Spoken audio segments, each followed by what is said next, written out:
Students, हम आज देख रहे हैं चैप्टर नंबर 6 नाइन्थ क्लास की एनसीईआरटी का। चैप्टर का नाम है tissues.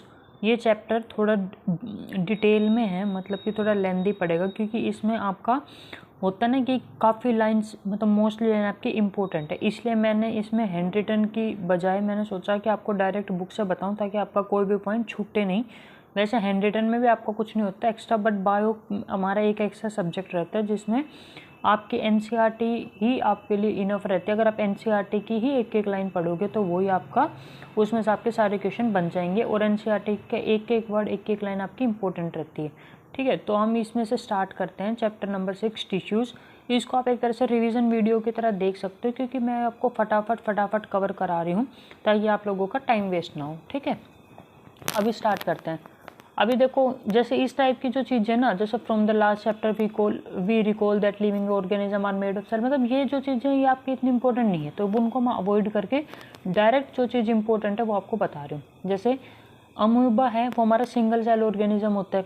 Carry out movement, intake of food and gases exchange and excretion, कि जो हमारा अमीबा है वो सिंगल सेल है, और ये क्या करता है, movement, intake of food, gases exchange और एक्सक्रीशन, सब कुछ ये एक सिंगल सेल ही करता है। ठीक है, in case of amoeba. But in multi cellular organism there are million of cell, most of the cell are specialise to carry out specific function. कि क्या है, जैसे हमारा अमीबा है, एक मिनट इस तरह से देखते हैं।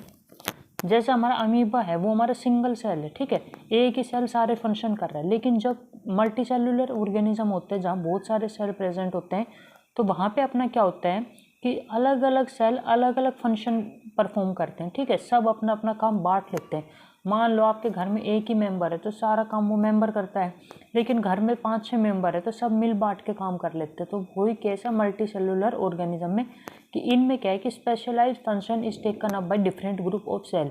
अलग अलग सेल अपना स्पेशलाइज्ड फंक्शन ले लेते हैं कि भाई मैं ये काम करूँगा, मैं ये काम करूँगा। ठीक है, इस तरह से। इसलिए multi cellular organism show division of labour, और single cell division of labour show नहीं करते, क्योंकि वो तो अकेला है, तो सब अकेला ही करेगा। ठीक है, जैसे ह्यूमन बीइंग में क्या होता है, muscle cell contract and relax का काम करती है, मूवमेंट कोज करती है। नर्व सेल मैसेज कैरी करता है, ब्लड ट्रांसपोर्ट ऑफ ऑक्सीजन करता है। ठीक है, फूड और हॉर्मोन्स का ट्रांसपोर्ट करता है, इस तरह से। ठीक है, प्लांट में वस्कुलर टिश्यू है, वो फूड एंड वाटर के लिए यूज होते हैं। तो ये है मल्टी सेलुलर ऑर्गेनिज्म में डिवीजन ऑफ लेबर शो होता है। ठीक है, अब जो ग्रुप ऑफ सेल है जो एक पर्टिकुलर फंक्शन परफॉर्म करते हैं, उनको हम क्या बोलते हैं, टिश्यू। इसकी प्रॉपर डेफिनेशन होगी, group of cell that are similar in structure और work together to achieve a particular function forms a tissue. कि कोई भी ग्रुप ऑफ सेल है जो एक साथ काम कर रहे हैं, स्ट्रक्चर में सिमिलर है, उनको हम क्या बोलते हैं, टिश्यू। ठीक है, अभी इसमें प्लांट और एनिमल टिश्यू को कंपेयर कर रहे हैं कि देखो प्लांट में हमारे क्या होता है, मोस्टली जो सेल्स रहते हैं वो डेड सेल रहते हैं। ठीक है, सपोर्टिव टिश्यू की तरह एक्ट करते हैं, large quantity of supportive tissue present रहता है, ज़्यादातर सेल हमारे डेड रहते हैं। लेकिन हमारे एनिमल में क्या है, मोस्टली सेल लिविंग रहते हैं।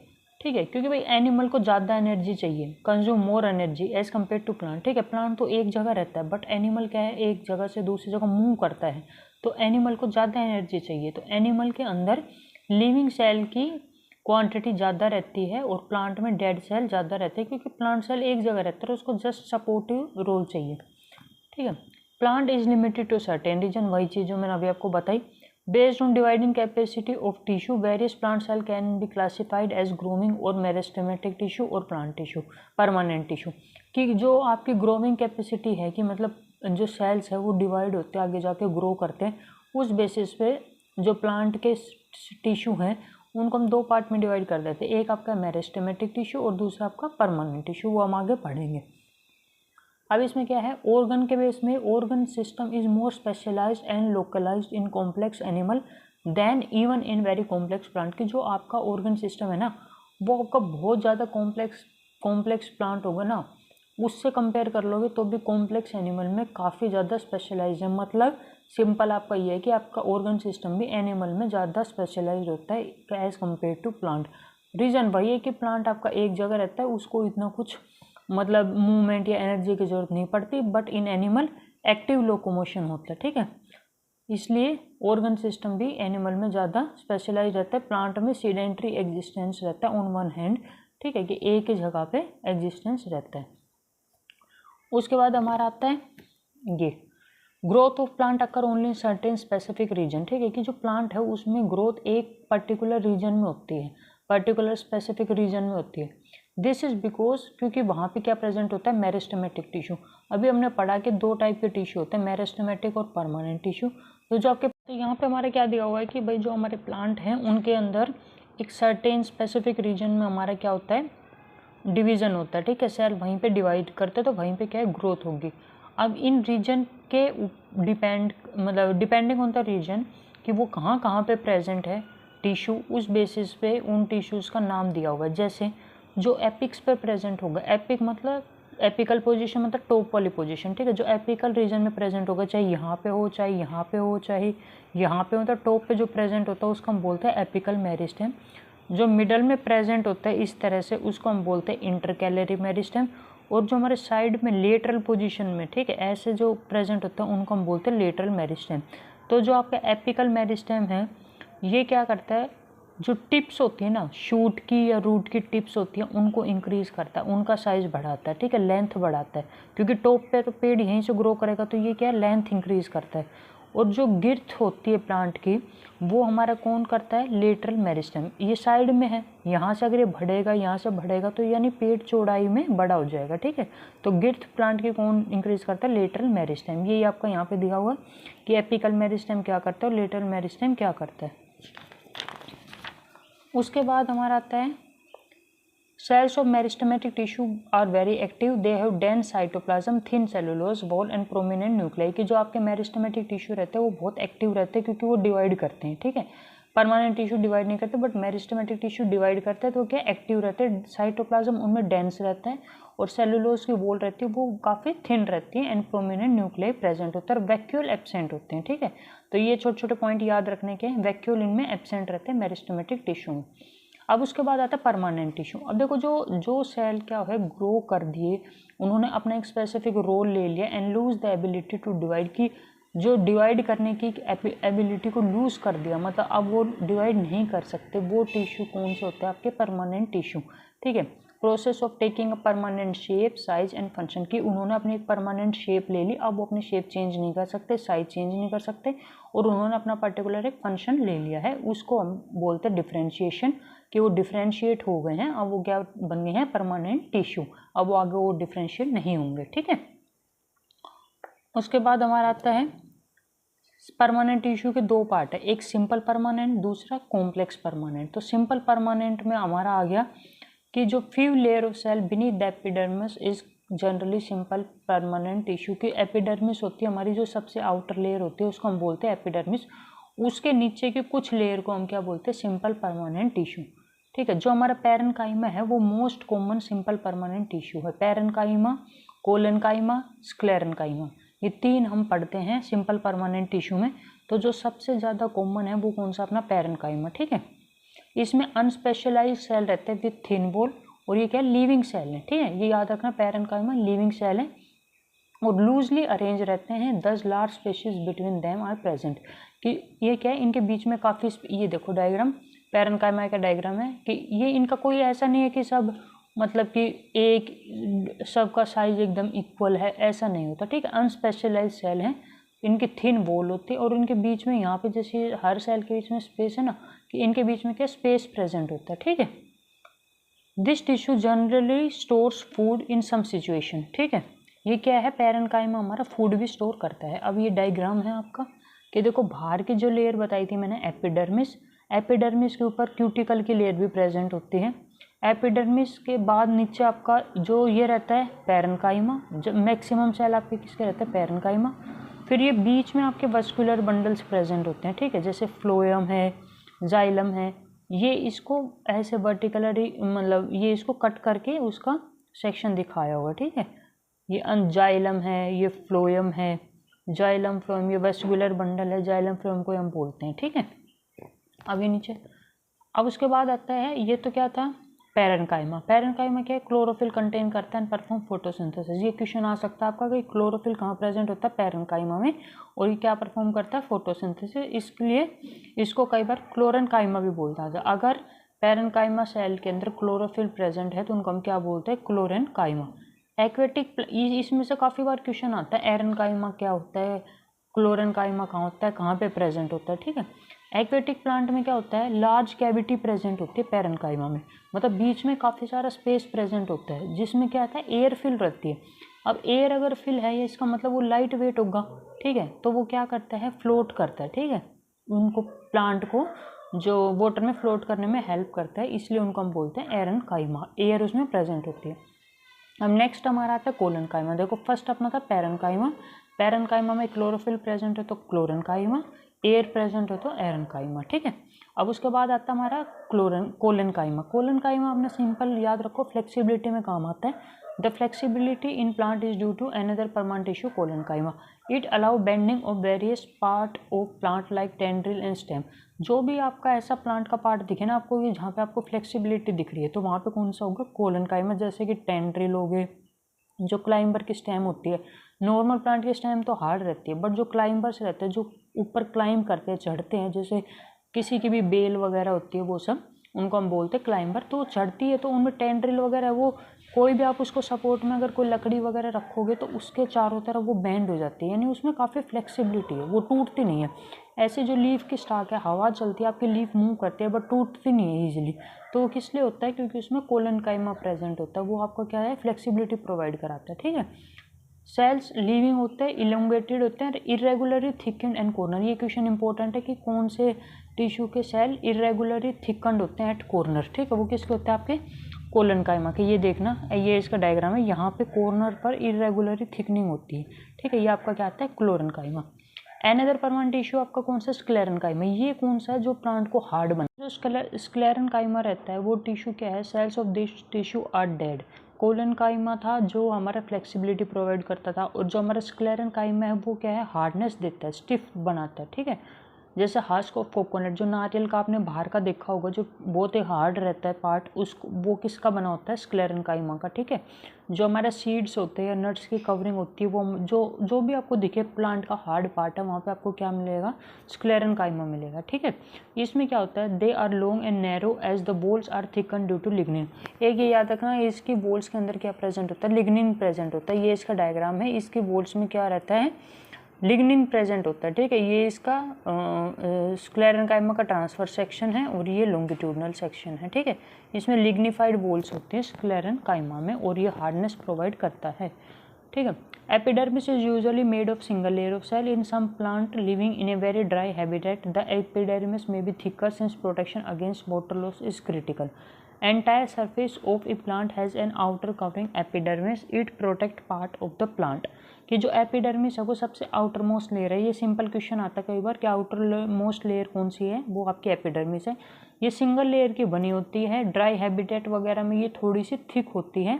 क्यों, क्योंकि आपका वाटर लॉस नहीं हो, थिक होगी तो वाटर लॉस इजीली नहीं होगा, इसलिए जो ड्राई हैबिटेट में एपिडर्मिस आपकी क्या होती है, थिक होती है, ठीक है। और entire surface of plant has an outer covering epidermis, यानी आपका जो पूरा प्लांट है, पूरा प्लांट ही कवर होता है किससे, एपिडर्मिस से। ये प्रोटेक्शन का काम करती है एपिडर्मिस। और ये क्या है, part of plant often secrete a waxy water resistant layer on outer surface. This aids in protection against water loss, mechanical injury and invasion by parasitic fungi. कि कभी कभी क्या होता है, जो आउटर सरफेस ऑफ प्लांट है वो एक वैक्सी वाटर रेजिस्टेंट लेयर को सीक्रेट करता है। आउटर वाला जो सरफेस है उस पर एक वैक्सी टाइप का कोई सब्सटेंस रिलीज करता है, वो क्या है, वो भी आपका वाटर लॉस से आपको प्रोटेक्ट करता है, मैकेनिकल इंजरी से या फिर कोई फंगस वगैरह आती है उससे आपको प्रोटेक्ट करता है, ठीक है। तो मेन चीज़ क्या हो गई कि एपिडर्मिस का हमारा प्रोटेक्टिव रोल है, ठीक है। इसके एपिडर्मिस टिश्यू फॉर्म में continuous layer without intercellular spaces, की इसमें इंटरसेलुलर स्पेसिस एब्सेंट होते हैं, मोस्टली ये फ्लैट होते हैं।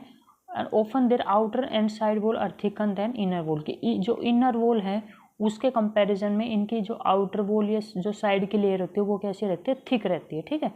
उसके बाद हमारे स्टोमेटा आते हैं। स्टोमेटा के बारे में सबको पता होगा, स्टोमेटा बीन शेप या किडनी शेप के रहते हैं, ठीक है। Stomata are enclosed by two kidney shape called guard cell. They are necessary for exchange transport gases। कि जो आपका स्टोमेटा रहता है, ठीक है, ये रहा, जैसे आपके ये गार्ड सेल्स है दो, ठीक है, इन दोनों से मिलके पूरा क्या आपका क्या बनता है, स्टोमेटा, ठीक है। जैसे ये रहा, बीच में ये स्टोमा, ये जो आपके हैं बीन शेप, किडनी शेप, ये आपके गार्ड सेल रहता है। ये आपका किस में हेल्प करता है, ट्रांसपिरेशन में, ठीक है। चलो नेक्स्ट टर्म है epidermis cell of root whose function is water absorption commonly bear long hair like part that greatly increase the total absorptive surface. कि जो आपके एपिडर्मल सेल है रूट के, अब रूट में जो एपिडर्मल सेल है उनका काम क्या होगा, वाटर को एब्जॉर्ब करना, ठीक है। वो क्या है, रूट में तो वाटर एब्जॉर्ब करने का ही काम होता है, मिनरल वाटर को एब्जॉर्ब करना। तो उनमें क्या है, लॉन्ग हेयर प्रेजेंट होते हैं। अब हेयर का क्या रोल होता है, वो क्या है, सरफेस एरिया बढ़ा देते हैं। सरफेस एरिया अगर आपका बढ़ेगा इसका मतलब कि आपका ज़्यादा एब्जॉर्प्शन होगा, ठीक है। तो हेयर प्रेजेंट होते हैं ड्यू टू हेयर प्रेजेंट होते हैं for increasing total absorptive surface area, ठीक है। उसके बाद डेजर्ट प्लांट में एपिडर्मिस में थिक वैक्सी कोटिंग होती है किसकी, क्यूटीन की। क्यूटीन क्या करता है, वही अपना chemical substance with water proof quality, कि भाई डेजर्ट प्लांट में वाटर का लॉस नहीं हो, इसलिए थिक वैक्सी कोटिंग होती है किसकी, क्यूटीन की, ठीक है। उसके बाद cork strip of secondary meristematic located in cortex form layer of cell which constitute the cork, ठीक है। कि कोर्क भी हमारे प्रेजेंट होती है, इसके सेल्स डेड रहते हैं, कॉम्पैक्टली अरेंज रहते हैं without intercellular spaces. They have substance called suberin in their wall that make them impermeable to gases and water. कि जो हमारे कोर्क सेल होते हैं वो डेड सेल रहते हैं, ठीक है।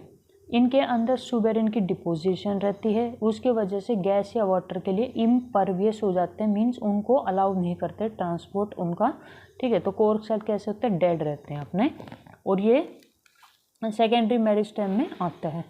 उसके बाद हमारा आता है कॉम्प्लेक्स परमानेंट टिश्यू। अब देखो कॉम्प्लेक्स का नाम से आपको पता है कि वो तो सिंपल थे, अब ये आ गए कॉम्प्लेक्स, इनमें और भी इनके पार्ट्स मिलेंगे।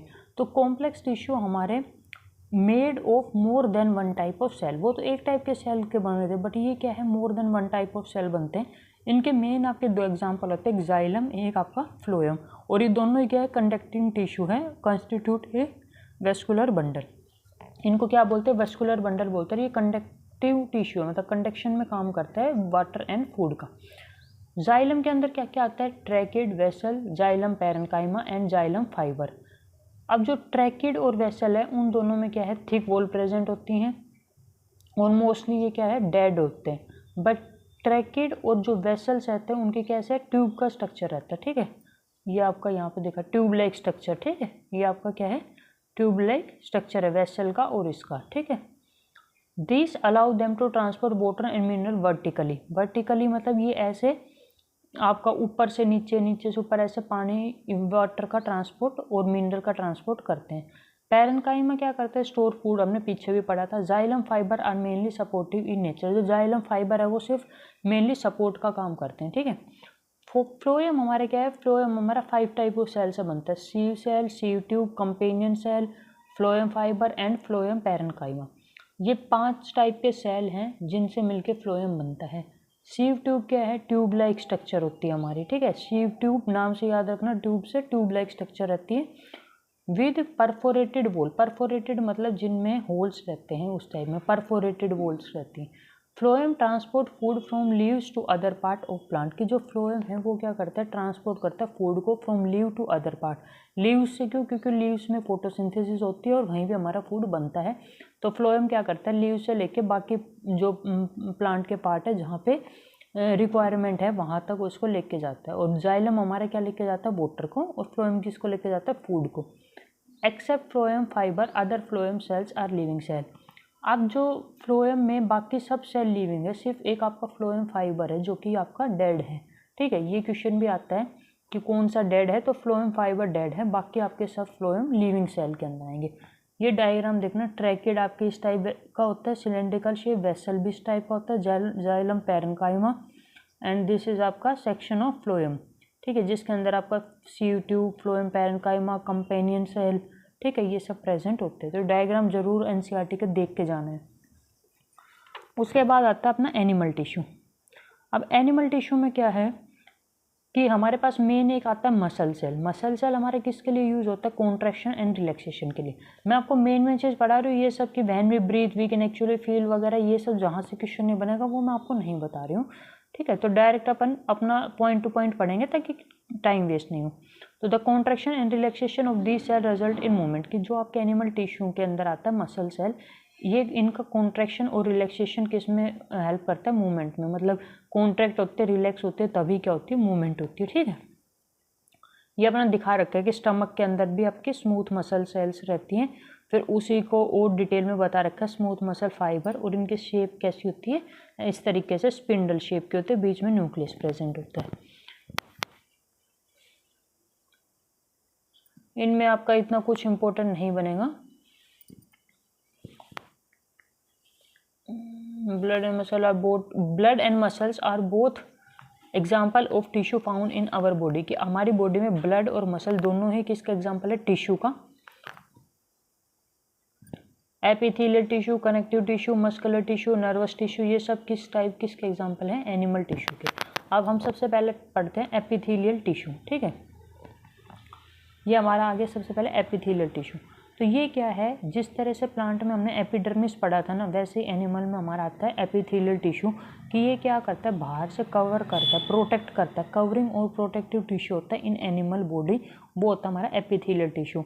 मोस्टली ऑर्गन्स को, कैविटीज़ को ये कवर करके रखता है और बैरियर की तरह करता है, मतलब बैरियर की तरह एक्ट करता है to keep different body system separate, कि बीच में बैरियर के, मान लो इधर आपका लीवर है, फिर किडनी है, लंग्स है, तो बीच में बैरियर की तरह एक्ट करता है ताकि वो सब सेपरेट रहें। जैसे स्किन है, द लाइनिंग ऑफ माउथ है, lining of blood vessel, lung, alveoli, kidney tubule, ये सब किसके बने होते हैं, एपिथेलियल टिश्यू के। ये टाइटली पैक्ड रहते हैं एंड फॉर्म कंटिन्यूस शीट। ये आपने देखा होगा एपिडर्मिस में भी था कि एपिडर्मिस भी आपकी कंटिन्यूस रहती है, क्योंकि देखो आउटर लेयर, अगर इसमें बीच में कहीं पे भी गैप हुआ तो कोई भी इन्फेक्शन है, कोई भी फंगस का वो है, तो कोई भी आपका ईजिली हो जाएगा, कुछ भी गैसियस एक्सचेंज, वाटर एक्सचेंज सब हो जाएगा अगर आपका कहीं पे भी बीच में क्रैक है। इसलिए आउटर लेयर आपकी दोनों ही, एपिडर्मिस और एपिथेलियल दोनों ही क्या है, कॉन्टिन्यूस है। They have only one small amount of cementing material between them and almost no intercellular spaces, कि इनके बीच में सिर्फ एक सीमेंटिंग मटेरियल रहता है जो इनको जोड़ के रखता है, बाकी इंटरसेलुलर स्पेसिस इनमें नहीं रहता। अब क्या है, permeability of cells various epithelia play an important role, कि भाई देखो अब आउटर मोस्ट लेयर हो गई, ठीक है, तो कुछ भी चीज़ एक्सचेंज होगी आपकी बॉडी से, आप बाहर से अप्लाई करोगे या अंदर से कोई चीज़ बाहर आनी होगी तो सब इसी लेयर से आएगी। तो इस लेयर की जो परमिबिलिटी है ना, कि ये कितना किसी चीज़ को अंदर आना या बाहर जाना अलाउ कर रही है, वो इम्पोर्टेंट रोल किस चीज़ में प्ले करेगी, exchange of material between body and external environment and also between different part of body. ठीक है, वो तो सिंपल चीज़ आप समझ रहे कि आउटर लेयर है, जितना वो किसी चीज़ को अलाउ करेगी अंदर आना या बाहर जाना, उसी पे डिपेंड होगा कि कितना आपका एक्सचेंज ऑफ मटेरियल होता है। ठीक है,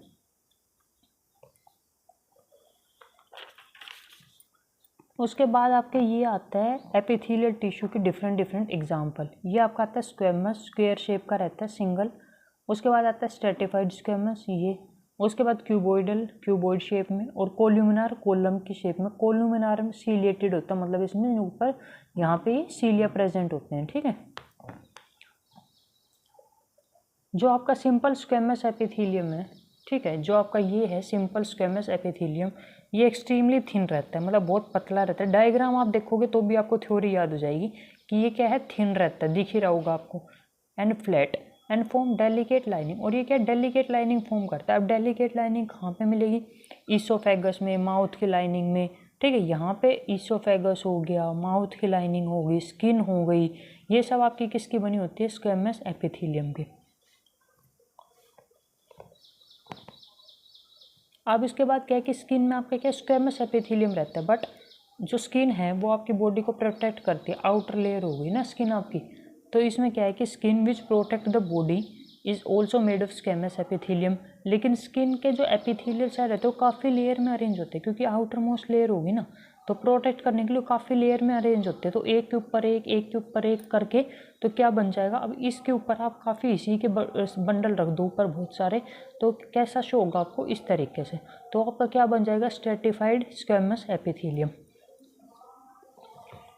फिर उसके बाद आता है कि जहाँ पे भी आपका एब्जॉर्प्शन या सीक्रेशन होगा, वहाँ पे आपकी जैसे कि इनर लाइनिंग ऑफ इंटेस्टाइन होगी, वहाँ पे आपका वाटर वगैरह एब्जॉर्ब होता है। ठीक है, सोल्ट वाटर वगैरह, तो जहाँ पे भी आपका एब्जॉर्प्शन या सीक्रेशन होगा वहाँ पे आपके क्या प्रेजेंट होंगे, टोल एपिथेलियम सेल, या जिनको हम बोलते हैं कोल्यूमिनार एपिथेलियल। ठीक है, और इनके अंदर क्या है, हेयर लाइक प्रोजेक्शन होंगे, यानी सीलियम, जो कि क्या है मूवमेंट में हेल्प करते हैं। ठीक है, in respiratory tract the columnar epithelium tissue also has cilia which has hair like projection on outer surface of epithelial cell, कि जो एपिथेलियल सेल के आउटर मोस्ट में जब हेयर प्रेजेंट होंगे, सीलिया लाइक ऐसे हेयर की तरह स्ट्रक्चर प्रेजेंट होते हैं, वो क्या आपके मूवमेंट में हेल्प करते हैं। ठीक है, तो जहाँ पे जैसे आपके रेस्पिरेशन वगैरह में हो गया, रेस्पिरेटरी ट्रैक्ट वगैरह में हो गया, ठीक है, वहाँ पे आपका म्यूकस को पुश करते हैं तो वहाँ पे आपके हेयर प्रेजेंट होएगा। क्यूबोइडल एपिथेलियम में क्या होता है, क्यूब शेप के सेल होते हैं, ये किडनी के ट्यूब्यूल और सैलिवरी ग्लैंड की डक्ट में ये प्रेजेंट होता है आपका कौन सा, क्यूबोइडल एपिथेलियम। ठीक है, ग्लैंड जब आपके यही epithelium cell often acquired additional specialisation as gland cell, कि जब आपके एपिथेलियल सेल हैं वो स्पेशलाइजेशन लेके ग्लैंड सेल की तरह एक्ट करें, मतलब किसी ग्लैंड में यूज़ हो, तो उनको हम बोलते हैं ग्लैंडुलर एपिथेलियम। बस सिंपल एपिथेलियल ही है बट वो ग्लैंड्स में चला जाता है तो उसका नाम दीजिए ग्लैंडुलर एपिथेलियम। ठीक है, उसके बाद हमारा जाता है कनेक्टिव टिश्यू। इनमें आपको सिर्फ इतना याद रखना है क्यूबोइडल में, कोलुमिनर में, कि कौन सा कहाँ प्रेजेंट होता है। जैसे क्यूबोइडल आपका दो चीज़ याद रख लो, किडनी ट्यूब्यूल और सैलिवरी ग्लैंड में प्रेजेंट होता है। ठीक है, आपका जो सिंपल स्क्वेमस एपिथेलियम रहता है वो इसोफेगस और माउथ की कवरिंग में प्रेजेंट रहता है। ठीक है, उसके बाद स्किन में आपका स्ट्रेटिफाइड स्क्वेमस प्रेजेंट रहता है। उसके बाद आपका ये रेस्पिरेटरी ट्रैक्ट वगैरह आ गया, इनमें आपका जैसे कोलुमिनर ये वाला प्रेजेंट रहता है। ठीक है, तो उस तरीके से इंटेस्टाइन वगैरह में एब्जॉर्प्शन सीक्रेशन वाला ये सब याद रखना बस। कनेक्टिव टिश्यू आ गया, कनेक्टिव टिश्यू में अपना क्या जाएगा, हम सबसे मेन ब्लड आ गया। ब्लड हमारा कनेक्टिव टिश्यू है, ये क्वेश्चन भी आता है कई बार। ठीक है, कि ब्लड किस टाइप का टिश्यू, आपका कनेक्टिव टिश्यू।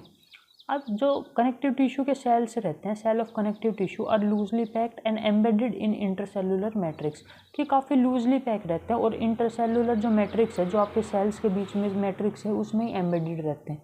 ठीक है, वो मैट्रिक्स आपका jelly like, fluid like, dense, rigid कैसा भी हो सकता है। ये आपके डायग्राम है, ये सब आपको देख के जाना है। न्यूट्रोफिल, एसिनोफिल, ये WBC के पार्ट हैं सारे आपके। ठीक है, लिम्फोसाइट, मोनोसाइट, प्लेटलेट, ये सब डायग्राम पे एक बार आपको नज़र मार के जानी है, इनसे कई बार क्वेश्चन बन जाते हैं। उसके बाद आता है ब्लड। अब ब्लड क्या है, matrix, blood has a fluid matrix called plasma in which RBC, WBC and platelet are suspended, कि ब्लड क्या है, एक मैट्रिक्स है, मतलब पानी है, एक तरह से लिक्विड है, ये समझ लो, जिसको हम प्लाज्मा बोलते हैं। ठीक है, लिक्विड पार्ट, उसके अंदर WBC पड़े हैं, RBC पड़े हैं और प्लेटलेट पड़े, फ्लोट कर रही है एक तरह से। ठीक है, उसको हम बोल देते हैं कंप्लीट, उसको मिला के plasma, RBC, WBC, platelet complete मिला के हम क्या बोल देते हैं, ब्लड बोल देते हैं। ब्लड क्या करता है, फ्लो करता है, ट्रांसपोर्ट करता है गैसेस को, डाइजेस्ट करता है फूड को, हार्मोन एंड वेस्ट मटेरियल, इन सब का एक पार्ट से दूसरे पार्ट में ट्रांसपोर्ट करता है। ठीक है, उसके बाद दूसरा कनेक्टिव टिश्यू हमारा क्या आता है, बोन। अब बोन में अपना मेन दो चीज़ें बनती है, एक टेंडन और एक अपना लिगामेंट। ठीक है, यही आता है हमेशा हमारा जब क्वेश्चन बनता है बोन में से, क्योंकि बाकी तो आपको पता ही है कि बॉडी को सपोर्ट प्रोवाइड करता है, मसल को एंकर करता है, स्ट्रॉन्ग होता है, नॉन फ्लेक्सिबल होता है, ये सब तो हमें पता ही है। एक ये आता है कि इसमें क्या प्रेजेंट होता है, calcium and phosphorus compound present होता है बोन में। उसके बाद इसमें मेन यही आता है लिगामेंट। ठीक है, जब दो बोन को आपस में जो जोड़ता है उसको हम बोलते हैं लिगामेंट। ठीक है, two bone can be connected to each other by another type of connective tissue called ligament. Ligament हमारा इलास्टिक होता है।